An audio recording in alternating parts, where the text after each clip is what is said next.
Welcome to the Rogers Kakasunguro YouTube channel. The former president, Uhuru Kenyatta, is a man and a prominent politician who decided to put public his health status.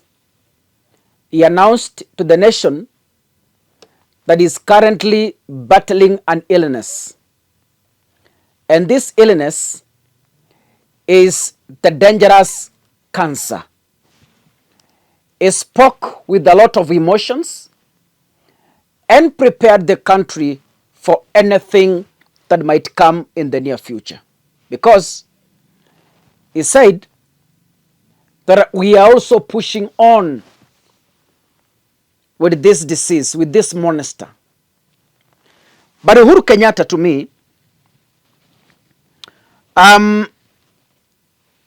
as he is still alive, and we pray for his good health, aendelee kuishi, asiende mapema kwanza. Tunamuombea akaekae nasi kidogo, afike miaka 102 hivi, basi hapo tutamuachilia aende. But then Uhuru Kenyatta stands at the right position to do something about cancer in the Republic of Kenya, because he is a victim. Because he's a victim, he knows the do's and don'ts. So as a politician and a public figure, he stands a great chance to make a change in this country as far as cancer is concerned. Cancer is a major public health crisis currently we are facing. Cancer is eating people. Cancer is taking lives. Families have gone bankrupt because of cancer. Families are suffering because of cancer.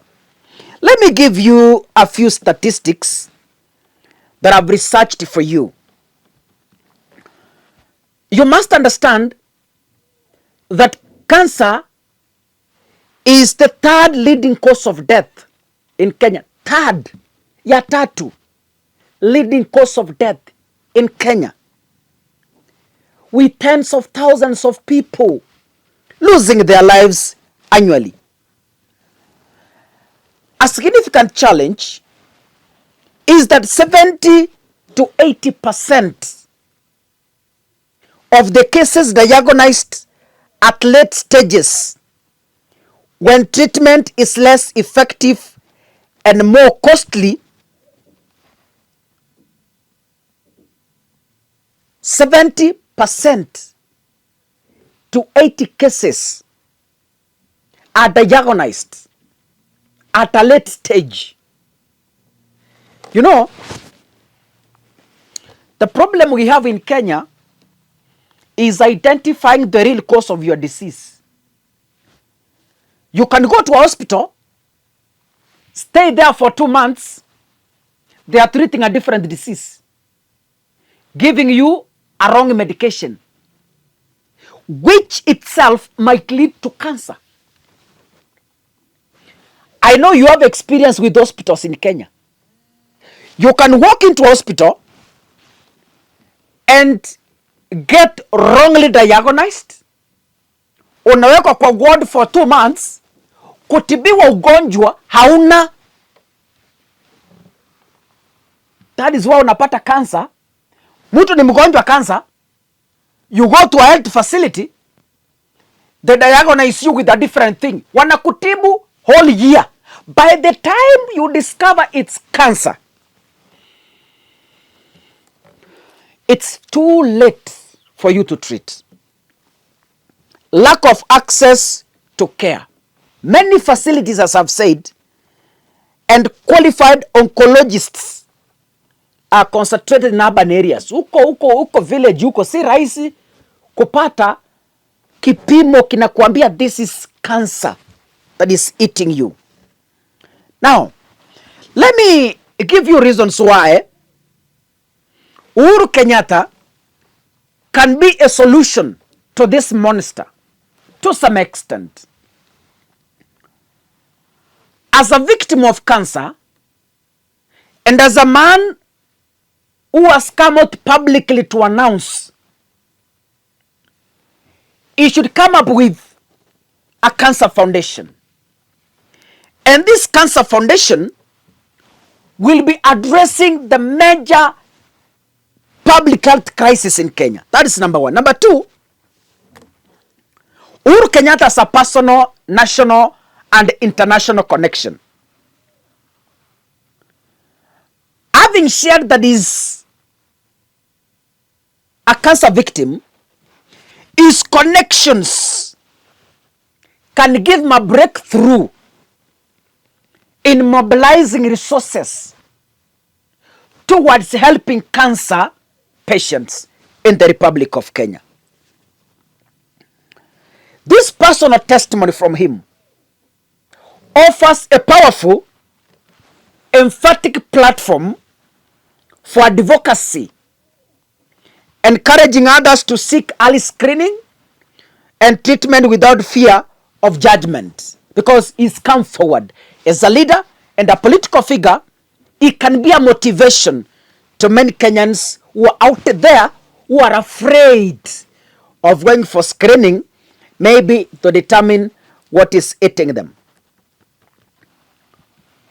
Uhuru Kenyatta can initiate a high-level advocacy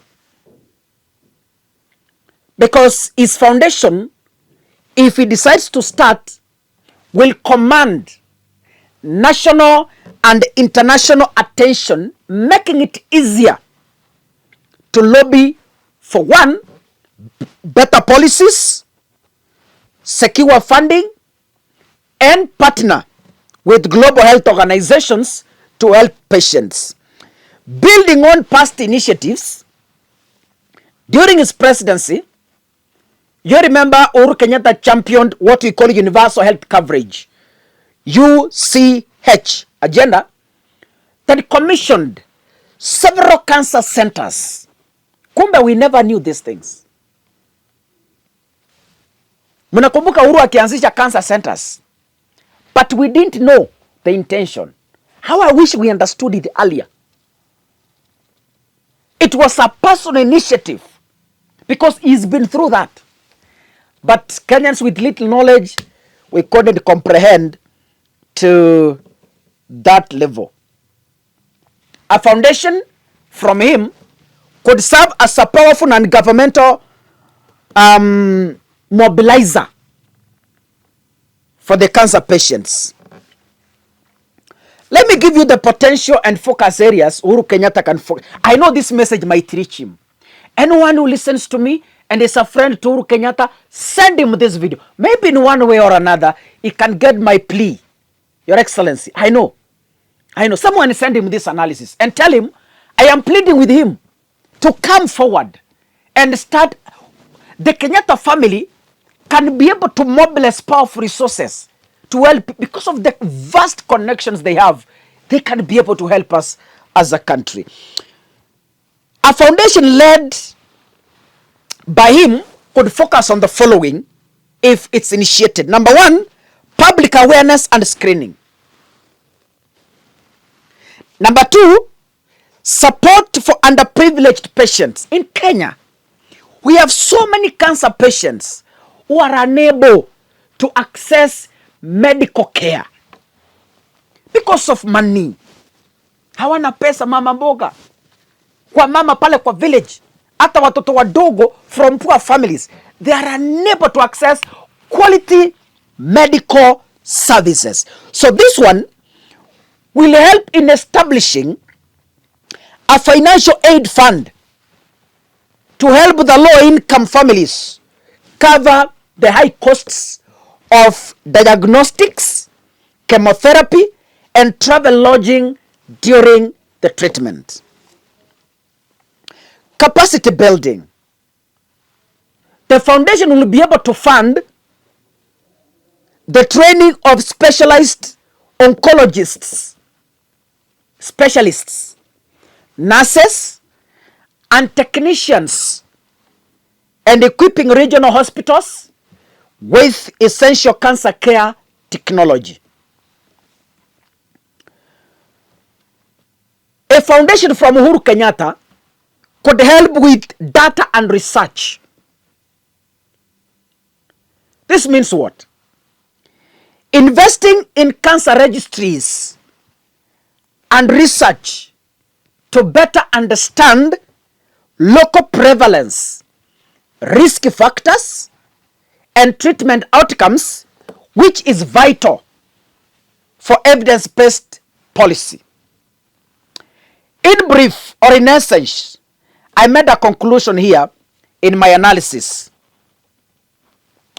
Is transition from political leadership to philanthropic leadership on a critical health issue could allow him to combine, one, his influence, two, his network, and finally, he can be able to combine personal experience because he is a victim of cancer to create a lasting direct impact on the lives of millions of Kenyans suffering out there. Your Excellency, in one way or another, I don't know, in one way or another, this video might find its way to your hands. Please, I'm a young boy from Kisii. I come from Kisii County, that is my county of origin. A young boy pleading with you. Thank you for coming out in public and declaring your health status. So, on behalf of millions of Kenyans, I am speaking on behalf in this platform. I know you have the ability, you have the capacity, and you are competent enough. We beseech you, using your connections in Kenya and outside Kenya, please come out and do something for this country. We plead with you. Rogers, Kakasungura, and fans, come out and do something for cancer patients out there. If you get this video, I'll be proud that you've got my message. God bless you. See you in the next episode. Asanteni sana.